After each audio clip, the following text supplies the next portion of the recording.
Hi everybody, Robin here, back again with more news. Toyota just revealed the 6th generation 2026 RAV4.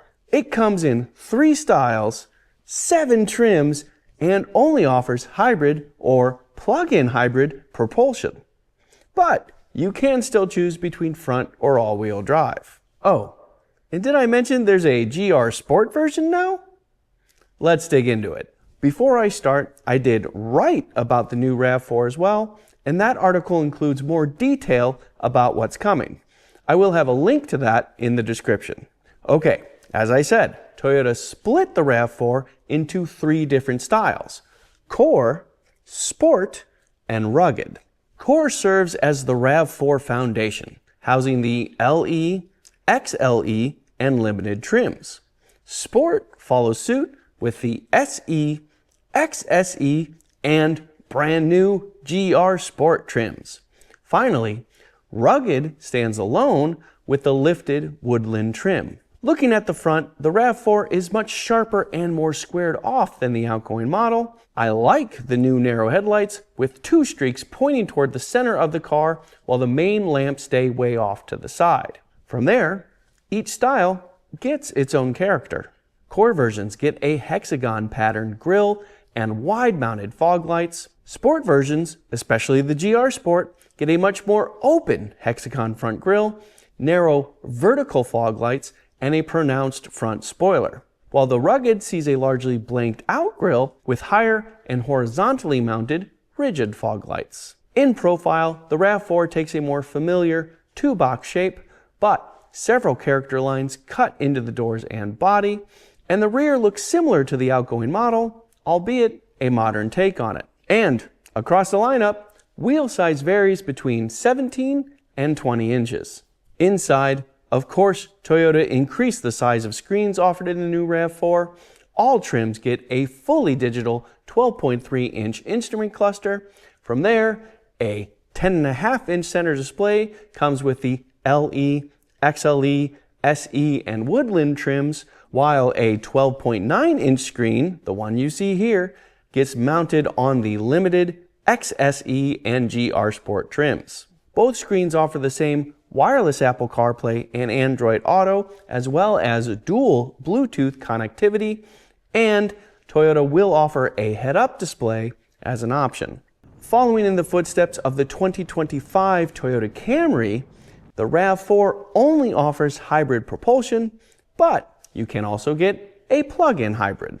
If you do, you get standard all-wheel drive and 50 miles of electric-only driving. You also get 320 total system horsepower from the combined efforts of a 2.5-liter inline 4-cylinder engine and multiple electric motors. That is 18 more horsepower than the outgoing RAV4, just like the 2022 RAV4 Prime that I tested a while ago. And some of the plug-in hybrid models will get DC fast charging capability. If you do get that, it will charge the battery from 10 to 80% in about a half an hour.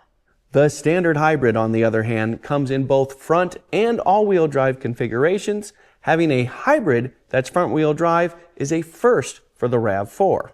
And front-wheel drive versions get a total of 226 total system horsepower to use. All-wheel drive versions bump that number up by 10 for a total of 236 horsepower to play with. That's 4 more horsepower than the all-wheel drive version of the 2025 Toyota Camry. How about that? By the way, Toyota does not offer any torque figures for the hybrid or the plug-in hybrid powertrains.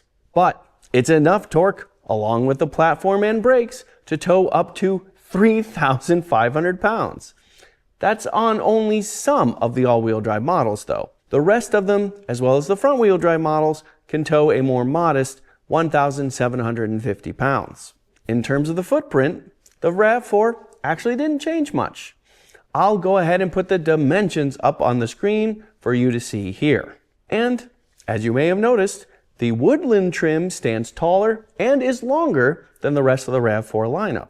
As far as height's concerned, that's partially due to the all-terrain tires, which does have a slightly taller sidewall, which helps raise the vehicle up a little bit. The rest of it comes from raised roof rails with crossbars attached. Inside the Woodland, you also get all-weather floor and cargo mats.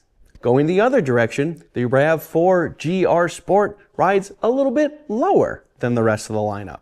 It gets low-profile 20-inch wheels on performance summer rubber, a specific tune of the suspension and steering, and the more powerful plug-in hybrid powertrain to move you along. It also looks the part with front and rear spoilers, though I need to feel how it drives before I can say any more.